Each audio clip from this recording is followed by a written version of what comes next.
The Chicago Bulls remain the most bipolar basketball team in the entire NBA. What's going on, guys? Welcome into the Bulls Report. My name is Patrick Siepman. Wanted to break down the game last night where the Bulls had a big-time victory in double overtime versus the Cleveland Cavaliers. We're going to be specifically talking about Onuralp Bitim, or we're going to be calling him OB on today's show because that's what Stacy was calling him on the call last night, as he impressed in his NBA debut. Also, Drummond played a very good game, and even though Kobe White didn't shoot the ball as well as he normally does, I did think he did a great job. But coming up on today's show, we're going to be breaking down the whole game, talking about OB's debut, and why I actually do think the Bulls maybe found a hidden gem with the man from Turkey. But before we dive into it, guys, if you guys could hit that subscribe button, lock us in as your go-to Bulls YouTube channel. We're going to be doing more post-game reaction videos here on the channel, breaking down the game a little bit more in depth, just kind of talking a little bit more ball and straying away from the rumors. So if you guys want more of that in your life, just hit that subscribe button, stay up to date on the latest around the Bulls. I'm going to be putting the effort into this channel, so hopefully you guys join the bandwagon and join over 5,500 strong here at the Bulls Report. But let's dive into it, man. What a game that was last night, as the Bulls did pull off the victory against the Cleveland Cavaliers. And let's just start off talking about OB here, Onuralp Bitim, as he came off the bench in this game, and he needed to play a lot. The Bulls are extremely empty-handed. Obviously, we know Patrick Williams not playing right now. Torrey Craig also not playing. So there is a definite need at that wing spot. And Julian Phillips, I like Julian Phillips, but is he ready to play, big-time minutes in an NBA game? Probably not. So that left OB to step in and have a tremendous game. And I want to start off first off with the stat from the Bulls last night. Who do you think had the highest plus minus out of anybody on the Bulls team? It was OB at plus 16. He was actually tied with another guy we'll talk about here, Kobe White, at plus 16. But let's start off defensively. He just plays hard. Like, that was my number one takeaway with him. He looks like a dude who is trying to earn a roster spot, and I respect the hell out of that. I mean, him flying all over the floor, diving on loose balls last night. And actually, when he did get matched up on Donovan Mitchell a couple times, I thought he did a pretty solid job. He has talking about his athletic frame for a little bit, like, he has really good size to him in terms of physical strength, and he's got a sneaky long wingspan. He's 6'6", 215 pounds, probably has that 6'8" wingspan, and I just love his game. He is 24 years old, so I do expect him to, still be able to develop and kind of fill out that frame a little more, but his athleticism showed yesterday. He was actually a two-time dunk champion when he was playing in Turkey, so this didn't really shock me too much, but what shocked me in terms of his athleticism is the way he was able to move laterally. He was staying in front of Karis LeVert, Darius Garland, Donovan Mitchell multiple occasions last night. And obviously, as we know, those are some of the best kind of dribble penetration guards we have in the entire NBA, and he was able to maintain with them. So I loved what I saw defensively from him. I mean, the man played 28 minutes against one of the better teams in the NBA, and the Bulls just ended up giving it to him, or he just ended up giving it to the Cavs. And, let's talk about offensively here, because he was shooting 43% from downtown with the Windy City Bulls in the G League. Very impressive. But obviously, when I saw that, I said, can he do that at the NBA speed? Because, it's easy to shoot in an up and down game in the G League where, guys are obviously not as big, not as athletic, not as long as they are in the NBA. Last night, he had two open shots, and he knocked them both down. And, he shot them with confidence, too. And also, what I noticed with him offensively, obviously, the offense wasn't being run through him at all. It was a lot ran through DeMar DeRozan, who DeMar got to the line 19 times last night and knocked down 17. A big reason why the Bulls ended up winning this game was free throws and rebounding, which, fun fact, the Bulls had 71 rebounds yesterday, or they ended up with 74 rebounds, which was the most since 1970 for a Bulls team.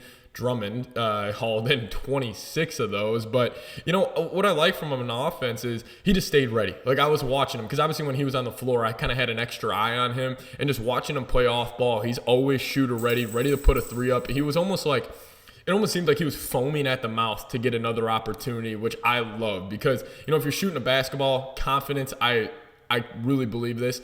confidence is 80% of shooting the ball. Like if you're stepping into a shot and you're saying, I'm hitting this every single time, I can't wait to put another one up, it's obviously going to help you out. And he knocked down both opportunities last night. He was 3 of 4, 10 points. I mean, he was also hitting the glass, using his athleticism on that side. He had 6 rebounds, as well. And then it was also late in the game. One thing that I loved about just kind of his mantra and his persona, late in the game, Bulls are trying to, run the clock out. They're playing the free throw line game, and OB, he gets the board, or Drummond gets the board, kicks it up to OB, and OB had a chance to kind of give the ball up to Kobe White, maybe DeMar DeRozan. He had both those guys open.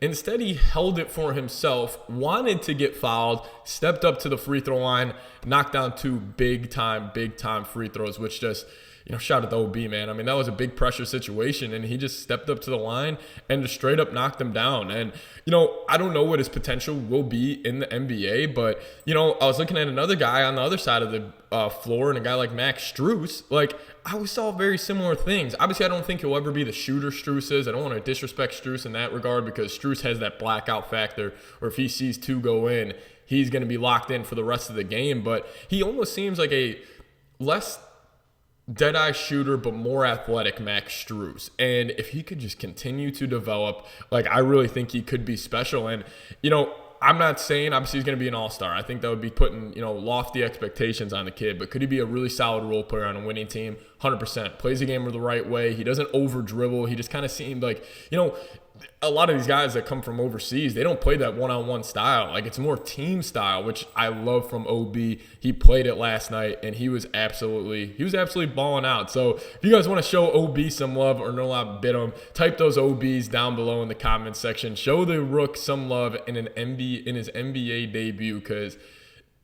I'm not saying he was special, but he just impressed living hell out of me. So shout out to OB on that one. And before we dive into more around Andre Drummond and this game, I do want to tell you guys about today's sponsor, and that is PrizePicks. If you guys go to PrizePicks.com/CLNS, use promo code CLNS. We will hook you guys up with a first deposit match up to $100. Obviously, the NFL season is over, but they got a ton of other things you can make lineups for. NBA, NHL, college hoops, March Madness just around the corner. So make sure you guys do get involved. I love using PrizePicks. Any single game, that maybe is a little more boring to me, I'll just hop on PrizePicks, create a lineup, pick more, pick less.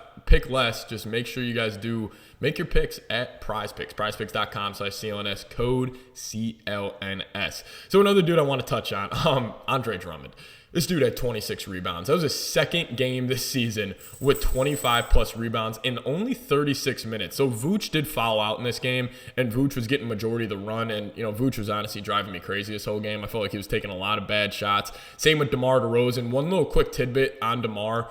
I love what he is as a leader for the Bulls, but I just don't like the Bulls' fourth quarter and these end-of-the-game offenses where it's just you give it to DeMar, and it's just a clear out. Because I think it's almost like a negative for DeMar that he can get to a shot every single time. DeMar can get to that mid-range. He can get to that high post area. He can turn around and hit a jump shot. I mean, Strus was also hacking him the entire double overtime, and they just refused to call it. But I just feel like the Bulls' offense gets a little too stagnant when they run it like that. Obviously, that is end-of-the-game NBA situations. You give the ball to your best player, you clear out, flatten out, and they go get a bucket. But I just don't think the Bulls – I just would rather have them go a more team approach down the stretch, and maybe you run a little Kobe White-Io pick and roll. They ran that one time last night, and I love the look they got off it. So the end-of-the-game offense really frustrated me last night from Chicago, but – DeMar still finished it. He had 17 to 19 from the line. He was 8 to 26 overall from the field. So, DeMar was just typical DeMar last night. But speaking about Drummond, this is what I want to get to.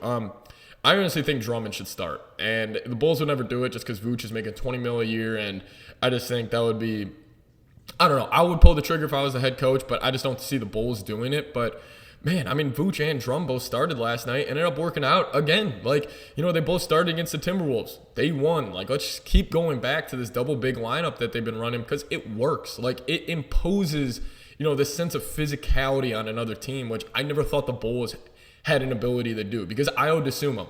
Ayo's a big guard, 6'4", long wingspan, really strong.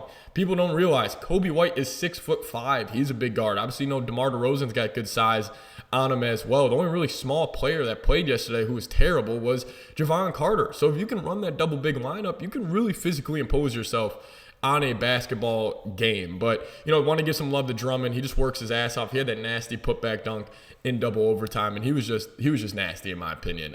Just always that grit and grind for the Bulls. So want to give love to OB making his debut, and obviously Andre Drummond. Just, you know, this Chicago Bulls team is so bipolar, man. It's just, you know, you come off, you know, 2 nights ago now, you know, losing to the Detroit Pistons, shooting 2 of 29 from downtown, and you come back the next night and beat one of the more hot teams in the NBA in the Cleveland Cavaliers. So credit to the Bulls team.